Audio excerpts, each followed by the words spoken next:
as you know, and as I know, you have to learn how to handle money. Mm-hmm. I went broke the first time I made some money. Mm-hmm. You know what I'm saying? Like, if you read books like Richest Man in Babylon, they sort of show and illustrate how these things are, where you have to learn how to handle thousands of dollars and then learn how to handle tens of thousands, hundreds of thousands, then millions. Mm-hmm. If you give someone millions of dollars who's never learned how to handle tens of thousands, they're not going to know what to do with that money. This is not a race thing. I went broke. You know what I mean? Mm-hmm. I went homeless at one point because I thought, oh, I'm making money now, I'm going to keep making it forever. A lot of lottery winners, I think the majority of lottery winners end up going bankrupt because you can't just give someone a bunch of money. You have to learn how to build up and how to handle it at every point.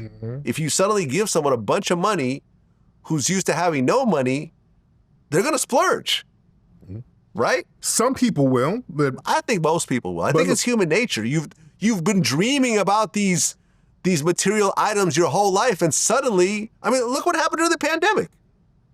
All these people were suddenly given a bunch of money, these PPP loans that they didn't deserve a lot of times, and suddenly you can't go into a Rolex dealership and buy a Rolex anymore. You see what I'm saying? Yeah, but there were people who were starting businesses with that, so people did some good things with it. I know, but there was a lot. There was a lot of squandering. I've interviewed some of these guys, like, Baby Blue from Pretty Ricky. Like, he went and bought Ferraris and ended up in jail. Like, you see what I'm saying? Like this was really happening. Right.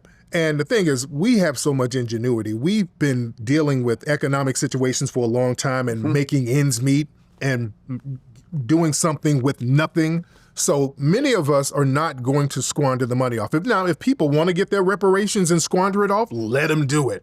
That's going to circulate in the economy anyway.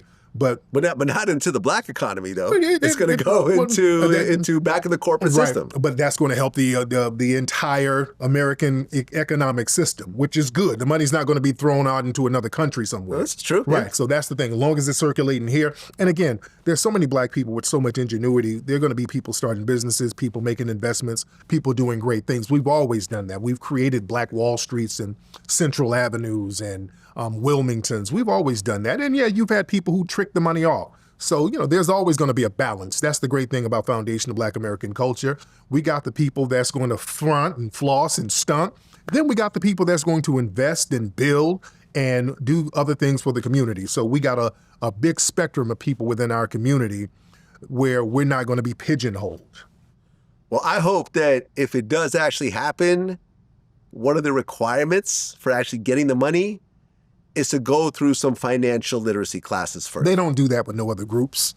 Don't do it to us. They don't do that. I understand. Damn that, and I understand Vlad. how they don't. No, but I Vlad, feel no. like, listen, without financial literacy, everyone's going to get messed up. They're not giving financial literacy classes to these immigrants coming over here getting debit cards. They're not giving them no damn financial literacy classes. Listen, it's probably, you're probably right. And it probably they're won't just happen. giving them money. No, but give us the money too. In the same sense that I interview all these athletes who become millionaires in their late teens, early 20s, and completely blow it. And on top of that, most times they'll have people stealing from them. Yeah. Because they'll go, they got this money, they'll get this financial advisor. Manager, they do, or they'll get that financial advisor who they think, looks official.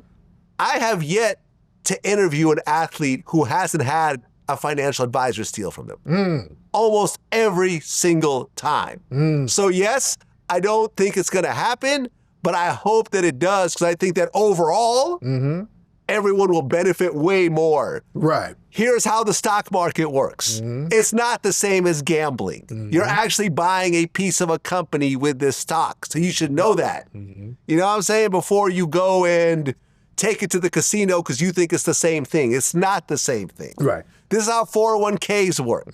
This is how interest rates work and so forth. If you know that coming in, I wish I had taken financial literacy classes before I first started making money. You're right. They don't require anyone else to do that. I'm just saying it'll be beneficial to everyone if it does. But understand, in every industry, you're going to have people, like in the rap game, there's rappers who buy dumb stuff, and then you have the rappers like the 50 Cents, the Cam'rons, you have the Birdmans, people who do phenomenal things with the money. Yeah, but Birdman has wasted so much money over the years. I remember and I know Birdman, we talk.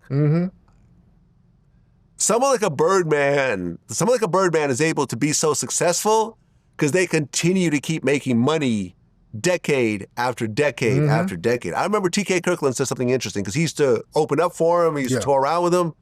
He said Birdman is the first person he met that just didn't respect money.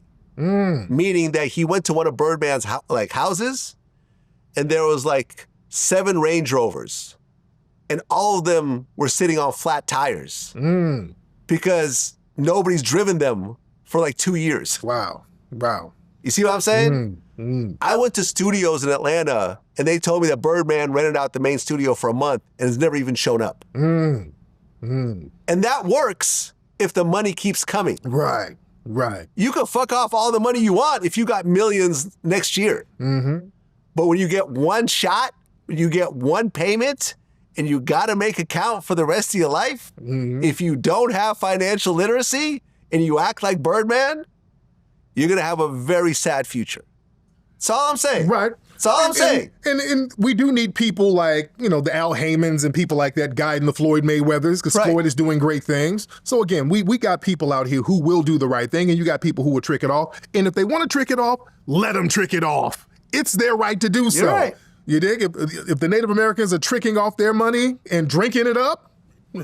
And that's what's been happening. You see what I'm saying? Like the 36. And they're still giving them money. To have a 36% poverty rate on reservations is insane. And they're still giving them money. That's the thing I'm saying. Give me mine too. I ain't going to be drinking and smoking on the reservation. I'm going to be building. I'm going to have a casino with Evelyn Champagne King performing every week.